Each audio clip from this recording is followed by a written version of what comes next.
Bonjour et bienvenue à ce petit atelier autour de Bakasana, la posture du corbeau.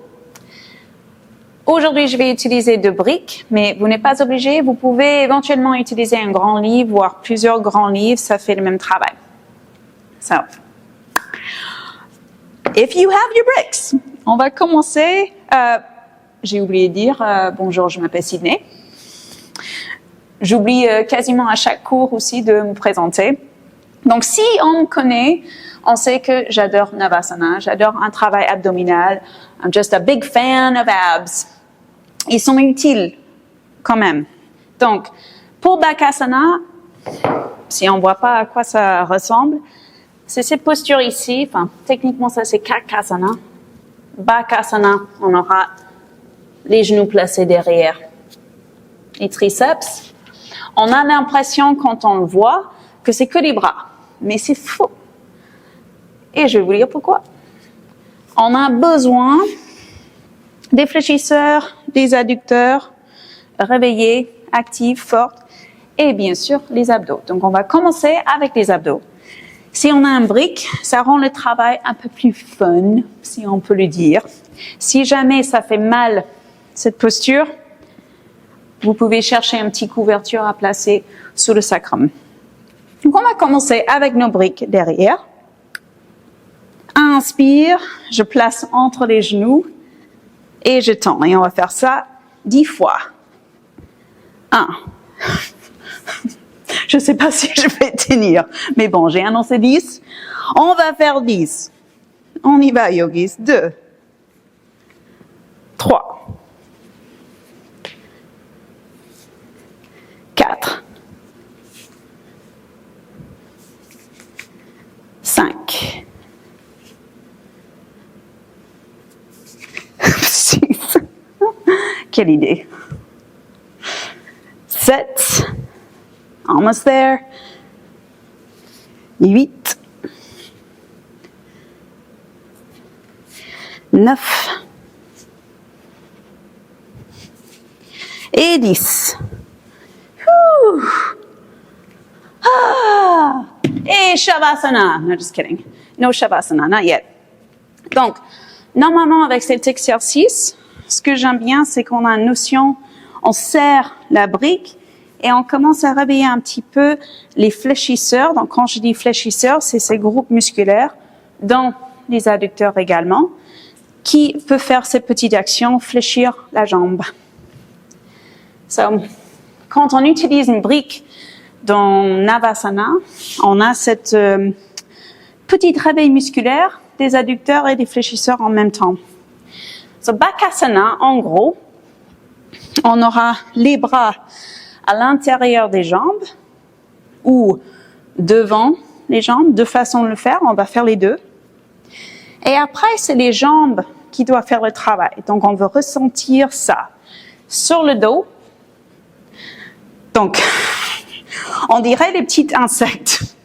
Un petit insecte mort. Pas très ahimsa, mais bon. Donc, on est là, sur le dos. Et j'amène les genoux vers les épaules. Donc, c'est comme si je fais Bakasana, mais sur le dos. Mes mains bien fléchies. Et j'essaie de serrer les jambes contre mes bras. Deuxième fois, on amène les genoux vers les épaules et je serre les bras. On pose et dernière fois, j'amène les genoux vers les épaules et je serre les bras.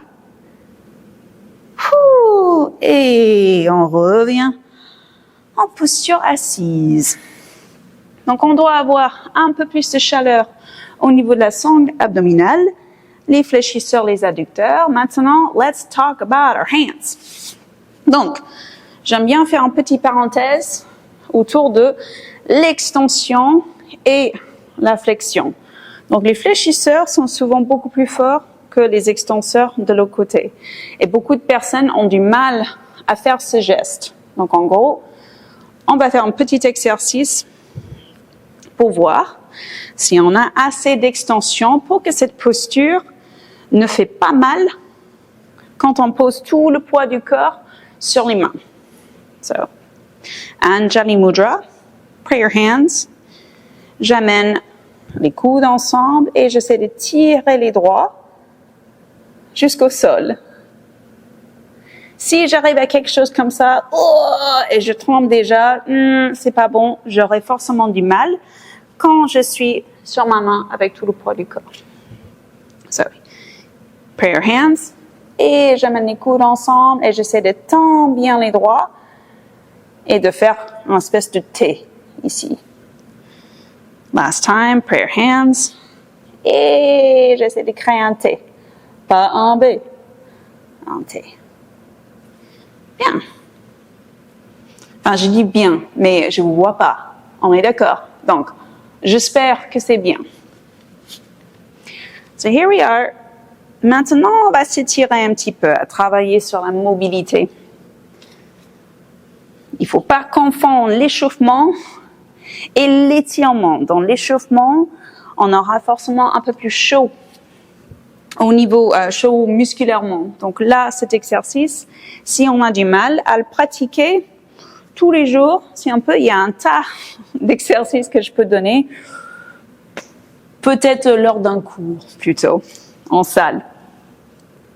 So now, sur les mains, on va faire quelques petits rounds of finger push-ups, les petits pompes pour les doigts. Donc j'amène le poids, l'épaule alignée avec les mains et je garde mon poids au-dessus des mains. Donc le but c'est pas de reculer le poids et faire ça, sinon on travaille pas. C'est un peu triché. So here, je garde le poids au-dessus des mains et j'essaie de relever comme si quelqu'un va passer une feuille de papier sous la paume. Et on va faire 10, 10, 9, 8, ça chauffe déjà, 7, 6, 5, 4, 3, 2, 1. All right. Donc, quand on a fait cet exercice, je pense que vous avez ressenti qu'on est obligé de fléchir un petit peu les doigts pour pouvoir faire l'action. Donc, pareil en Bakasana, premier endroit où les gens ils ont tendance d'avoir mal en le faisant plusieurs fois à la suite, c'est autour des mains, autour des poignets. Donc, on veut les préparer et on veut les muscler avec quelques exercices en dehors de ce travail de Bakasana. Donc, si c'est votre cas, à garder les exercices en tête, à le faire demain et après-demain. Enfin, tous les jours, c'est plus régulier, plus efficace. So now, on arrive en chien, tête en bas. On amène le regard en avant. On avance et on arrive en Malasana Yogi Squat. Personnellement, j'aime bien avoir un peu de place devant. Donc, si jamais on se retrouve au bord du tapis, trop en avant, psychologiquement, on aura un peu plus de peur de tomber en avant. Donc, je conseille à chaque fois de reculer le corps à mi-chemin pour le travail. Après, on peut toujours chercher une petite couverture ou un pillow, un petit coussin, quelque chose pour adoucir l'atterrissage. Il faut tomber quelquefois. On tombe, and then on a plus peur de tomber. So, from Malasana, je vais utiliser ce petit brick. Pourquoi? Parce que ça va soulever mes fesses. Et d'arriver en équilibre, ça me demande d'avoir les fesses qui sont presque au-dessus de la tête. So, pour alléger ce travail, je crée mon petit perche ici. Et je vais chercher à créer une étagère avec les bras. Donc, mes mains sont bien actives. Je fléchis un peu les doigts. Je soulève les fesses et je commence à tester l'équilibre. Donc, j'amène le poids progressivement en avant. Au lieu de regarder entre les mains, j'amène le regard là où j'y vais. Et il y a toujours la possibilité que je vais tomber. So, on croise les doigts, on prie à Patanjali et on y va. On soulève les fesses, amène le regard en avant. Et peut-être on commence juste avec un seul pied, peut-être les deux. Et techniquement, on peut rester pendant quelques heures, appeler maman, discute. Au bout d'un moment, on aura envie de prendre un petit break. Et pour moi, en tout cas, le premier endroit que je ressens, c'est pour les mains. So give yourself a little bit of time. On s'étire dans tous les sens. And we're ready to go for a second round. Cet exercice, ça peut se faire avec de briques, mais avec le risque qu'on tombe plus facilement. Là, si notre perche est un peu plus haut, c'est plus facile de trouver les fesses au-dessus de la tête. Mais juste à faire attention de ne pas tomber. And of course, on peut faire pareil sans les briques. Donc, petite astuce, les pantalons, ça aura une incidence. Donc, si on a des shorts et on a mis un peu de crème, ça glisse. Si on a une tendance de transpirer, ça glisse. Il y a des solutions, il y a des petites sprays pour ça qu'on utilise dans d'autres disciplines. Mais je conseille fortement d'avoir les leggings de yoga qui ont un mélange de coton qui fait que ça glisse moins. Donc, c'est pas une excuse, mais ça peut avoir une incidence de pouvoir faire la posture ou le faire confortablement ou pas. So now, on a fait avec les genoux à l'extérieur. C'est un peu la posture de début. Bakasana, but kind of a fake Bakasana. Now, si on veut tester, et là, il faut vraiment trouver ce que j'appelle the sweet spot. So, comme on a le triceps, ou les triceps ici, c'est sensible et c'est différent de notre morphologie. Chaque morphologie est un peu différente, on est d'accord? So, à trouver, soit sous le triceps, soit au-dessus. Pour moi, ce qui marche le mieux, c'est au-dessus. Ici, un par un.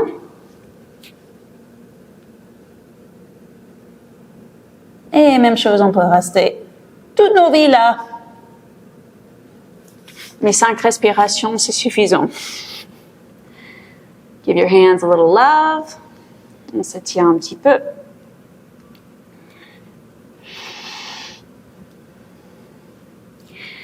Et on va essayer une autre variation, une variante de Bakasana, Ekapada Bakasana. Et pour ça, ce qui marche le mieux pour moi en tout cas, c'est de trouver l'autre sweet spot. So for me, pour cette posture, c'est vraiment juste au-dessus des coudes. So I find my little spot. Ekapada, ça veut dire un pied. Mais souvent, on utilise pour distinguer sur une jambe. Donc, j'aurais, si ça marche bien, touche du bois. Normalement, j'aurais une jambe qui vole derrière. So, I find my little sweet spot. Je pose.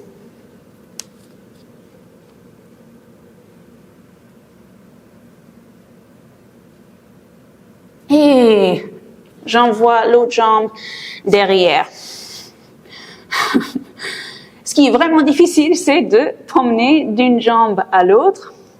Still a work in progress for me. Donc ça, je dirais que c'est Kakasana ou Bakasana avec les genoux vers l'extérieur. Number 1, à maîtriser. Number 2, les genoux posés au-dessus du triceps. Number 3, Ekapada avec une jambe en l'air. À essayer gauche-droite. Un jour, pour moi aussi, c'est mon travail en ce moment, de faire transition jambe gauche, jambe droite. Et après course, là où on va ressentir un besoin quelque part de s'étirer, c'est au niveau des fléchisseurs, là où on a commencé au début. Fléchisseurs, les adducteurs, les abdos. Un simple étirement pour les fléchisseurs, c'est ici. Si on connaît Supta Virasana et ça ne donne pas des douleurs au niveau des genoux, vous pouvez y aller. Sinon, une jambe à la fois, ça fait le même travail.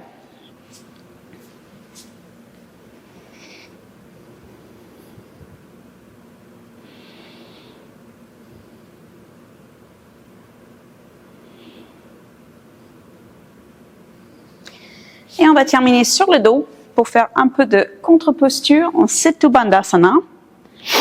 Again, si on connaît d'autres variations comme Chakrasana ou Urdhva Dhanurasana, go for it, Yogi's Choice. Sinon, suivez-moi, on soulève le bassin tout simplement. Donc je garde mes pieds parallèles, mais j'ai l'option, variation, rotation externe pour les jambes, et je peux chercher, j'ai un peu plus de mobilité. C'est pas forcément correct selon l'alignement classique, yogique, Iyengar, Ashtanga, mais je trouve que les sensations sont voire plus agréables parce qu'on a tout simplement plus de mobilité au niveau de la hanche pour faire l'extension. Option d'amener les bras ensemble, les doigts entrelacés. Donc, toujours l'option, les pieds parallèles ou les jambes en rotation externe. When you're ready, on revient. Tire les genoux vers la poitrine, un peu de mouvement de gauche à droite. Et on revient en posture assise, là où on a commencé. Donc, j'espère que vous avez bien aimé ce petit atelier autour de Bakasana. Et j'espère vous voir dans un autre cours, peut-être un autre atelier ou au studio. Merci!